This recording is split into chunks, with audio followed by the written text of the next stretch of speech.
Viral হওয়ার যে নেশা, ওই নেশায় সে আসলে হিতাহিত জ্ঞান হারায় ফেলে। তার একটা ইন্টেনশন কিভাবে সে ভাইরাল হবে, এমন একটা কন্টেন্ট মেক করে যেটাতে আরেকটা মানুষের জীবন লিটারেলি ধরেন যে শেষ হয়ে যায়। আজকের গল্পটার নাম হচ্ছে সুরাইয়া। গল্পটা রচনা, পরিচালনা ও চিত্রনাট্য করেছেন আমাদের প্রিন্স রোমান ভাইয়া। সো গল্পটার নিয়ে যদি কিছু আমি বলি তাহলে বলতে হবে যে এই গল্পটার সবচেয়ে বড় শক্তি হচ্ছে গল্পটা সহজ। আপনারা যখন গল্পটা দেখতে বসবেন, আই থিঙ্ক আপনাদের খুব বেশি কষ্ট করা লাগবে না গল্পটায় ঢুকতে, বুঝতে এবং এনজয় করতে। এই গল্পে আমার যে ক্যারেক্টারটা আমি প্লে করছি, গল্পটার রিমন নামের একটা ক্যারেক্টার। রিমন বেসিক্যালি হচ্ছে একজন ইউটিউবার। কি টাইপের ধরেন, খুব কমন টাইপের একজন ইউটিউবার যে খুব অ্যাম্বিশিয়াস, সে চায় খুব তাড়াতাড়ি ভাইরাল হয়ে যাইতে। তো ভাইরাল হওয়ার যে নেশা, ওই নেশায় সে আসলে তার হিতাহিত জ্ঞান হারায় ফেলে। ভালো মন্দ আসলে সে বুঝতে পারে না।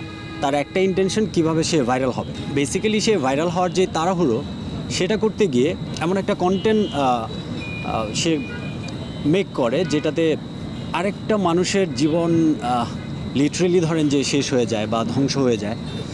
তো এক পর্যায়ে সবচেয়ে ভালো বিষয় হচ্ছে যে রিমন বুঝতে পারে যে তার এই ভিডিও ভাইরাল করার নেশা বা তার মধ্যে যেই নেগেটিভিটিগুলো ছিল, সেটা যে একটা মানুষের জীবনের অনেক বড় কাল হয়ে দাঁড়াতে পারে। এবং এই গল্পে একটা মেসেজও আপনারা পাবেন যদি গল্পটা আপনারা দেখেন।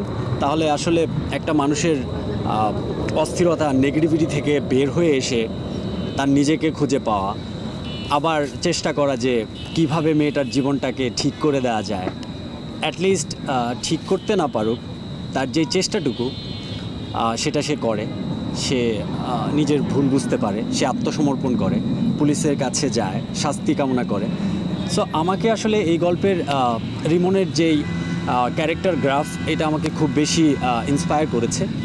মানুষের জীবনের থাকতেই পারে, মানুষ ভুল করতেই পারে, কিন্তু সবচেয়ে বেশি ইম্পর্টেন্ট হচ্ছে সেই ভুলটা বুঝতে পারা, প্লাস হচ্ছে সেই ভুলটাকে সংশোধন করার যে চেষ্টা, সেটা যখন তার মধ্যে তৈরি হয়ে যায়, আই থিঙ্ক একটা মানুষ পূর্ণাঙ্গ মানুষ হয়ে ওঠে। দেশে দেশে সবার সাথে দ্য নিউজ।